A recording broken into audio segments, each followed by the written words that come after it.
Bienvenue sur la scène agro, un balado produit par Agro-Québec Média et présenté par FAC, pour les acteurs de l'industrie et les mordus d'agroalimentaire. Nous partageons l'actualité, des entrevues exclusives, des dossiers, portraits d'entreprises et plusieurs sujets liés à ce secteur représentant un véritable moteur pour l'économie du Québec. Bonne écoute! Ici Lionel Levac. Le Salon international de l'alimentation de Montréal est de retour ce printemps au Palais des Congrès de Montréal, après une longue période de confinement et de liens virtuels. Il fallait bien s'accommoder de toutes les contraintes qu'imposait la pandémie, mais rien de tel que la rencontre face à face, le plaisir de voir et goûter les produits, de déambuler à travers les centaines de kiosques et de conclure des affaires en direct. Je me suis entretenu avec Xavier Poncin, le directeur général de Cial Canada Montréal. Voici mon reportage. Enfin, le Cial Montréal va rouvrir ses portes, non pas virtuelles, mais bien matérielles, au Palais des Congrès de Montréal. Un Cial comme tout le monde l'aime. En personne, avec ses centaines de kiosques, ses milliers de produits, ses odeurs de fruits frais et de grillades, et tous ces gens qui circulent d'un pas plus ou moins pressé à travers les allées où règne un tumulte permanent, mais réconfortant. Xavier Poncin, directeur général du Cial Canada Montréal, est probablement celui qui est le plus impatient de se retrouver au cœur du salon.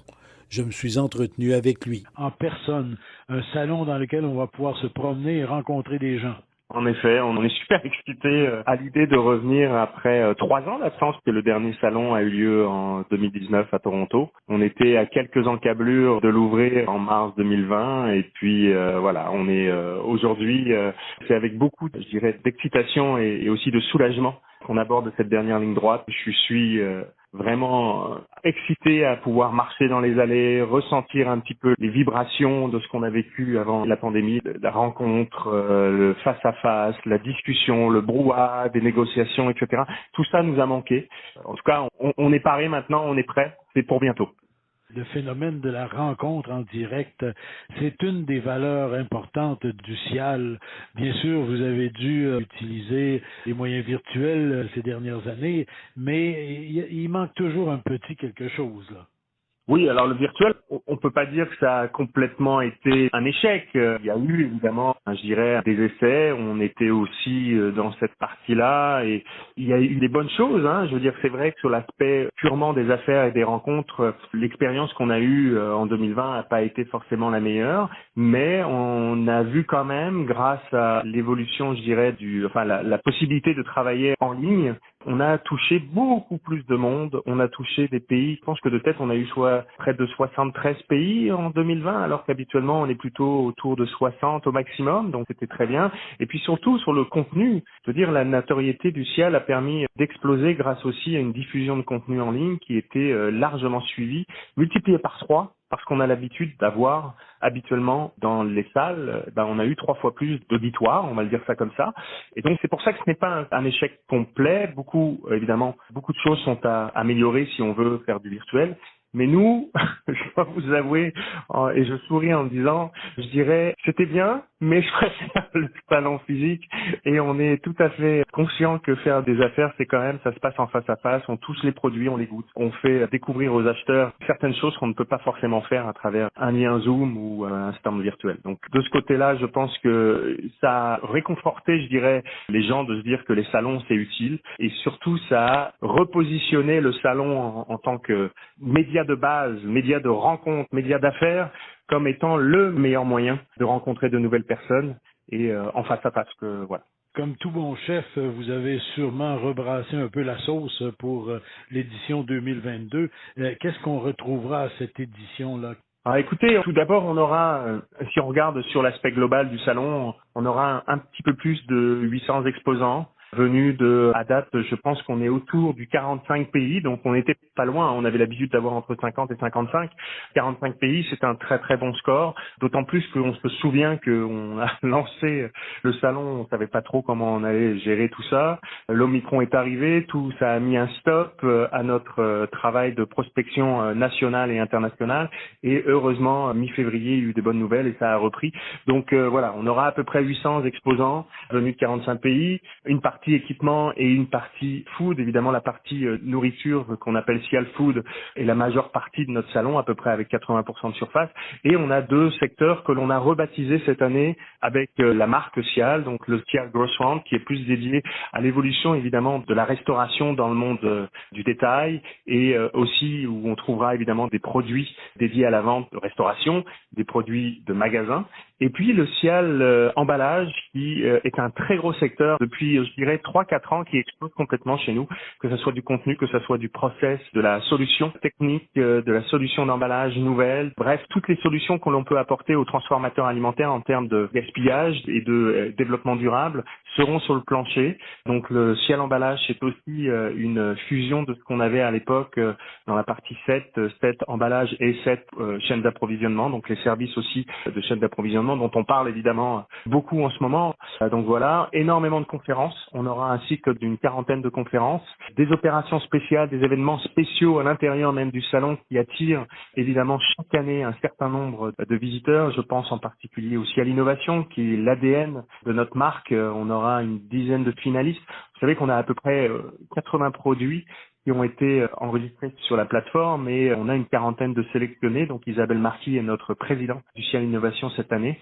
Ensuite, vous avez la pitch compétition avec un village des startups qui est au complet. On a 18 sociétés en démarrage qui seront mises de l'avant lors du salon pendant 3 jours, avec des partenaires clés comme en particulier la ville de Montréal, PME Montréal par exemple, Niagara College, j'en passe, c'est des meilleurs, Mitax, etc., qui sont des partenaires clés. Nielsen, bien évidemment, ils seront membres du jury. Ensuite, on a évidemment Olive d'Or, le concours d'olives qui met en avant les meilleures huiles d'olive de l'année. La cuisine, où on fera évidemment des démonstrations sur le sous-vide, à la fois pour la restauration et pour le détail.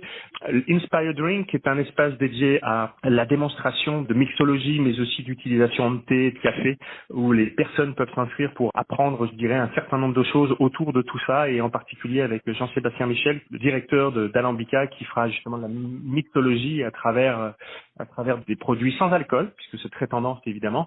Et je finirai par, je dirais, la cerise sur le gâteau, Lionel, et je sais que c'est quelque chose qui vous touche personnellement, le spécialiste de ce secteur-là.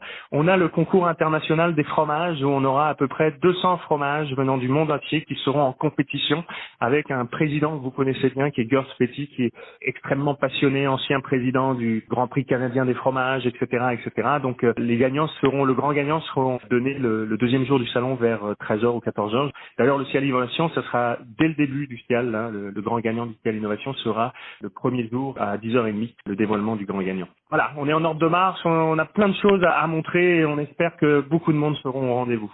Donc, ce concours des fromages, cette présence des fromages revient cette année là au Sial.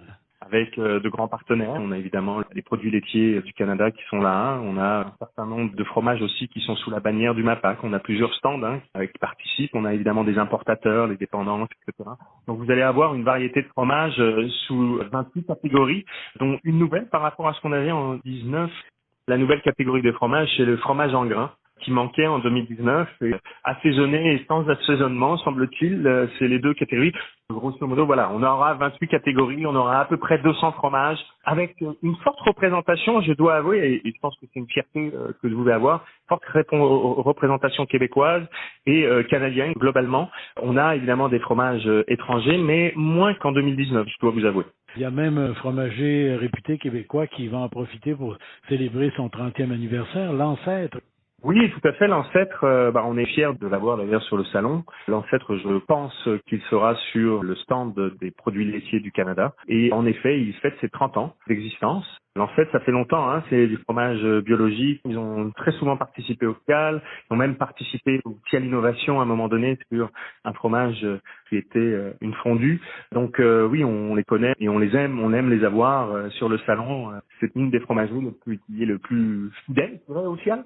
Écoutez, Xavier Poncin, avec tout ce que vous avez cette année au Cial Montréal, il va falloir arriver tôt parce que pour tout voir ça, assister à tout ça, il y a énormément d'événements, de matières, de produits, etc.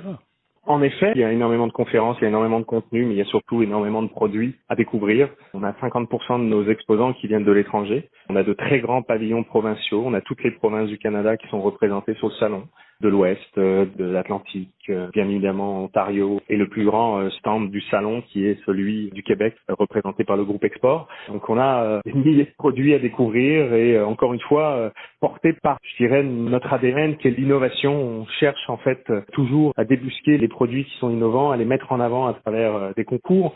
Et donc encore une fois, le Cial Innovation sera, je dirais, le moment clé pour couronner les 10 finalistes et les 3 grands gagnants. On a aussi un prix emballage et un prix, je dirais, développement durable qui ont été créés cette année. Bien, Xavier Poncin, en terminant, un petit rappel, les dates du Cial, et c'est toujours au Palais des Congrès de Montréal. Oui, c'est du 20 au 22 avril 2022 dans cet édifice magnifique. D'ailleurs, je voudrais juste faire un petit point sur le Palais des Congrès parce que à travers la pandémie, le Palais des Congrès, les équipes, ses dirigeants nous ont énormément soutenus. Donc ça, je pense que c'est important de le dire. C'est un très bel édifice, mais aussi avec, je dirais, une vraie passion pour l'événement. Donc voilà, on est du 20 au 22 avril au Palais des Congrès et on est ouvert les 2 premiers jours de 10h à 18h et le dernier jour de 10h à 16h. On en attend 20 000 personnes à peu près. C'est un peu moins que ce qu'on avait l'habitude d'avoir, mais pour un redémarrage, c'est ce qu'il nous faut. Bien, on se revoit sur place, Xavier Poncin. Merci beaucoup. Merci, au revoir. Ici Lionel Levac. Bien sûr, je serai au Cial Montréal et je vous en reparlerai. Mais n'attendez pas que je vous fasse rapport. Allez-y vous-même. Bon Cial. Vous avez aimé ce contenu? Suivez la scène agro pour rester à l'affût de l'actualité agroalimentaire. Merci et à bientôt.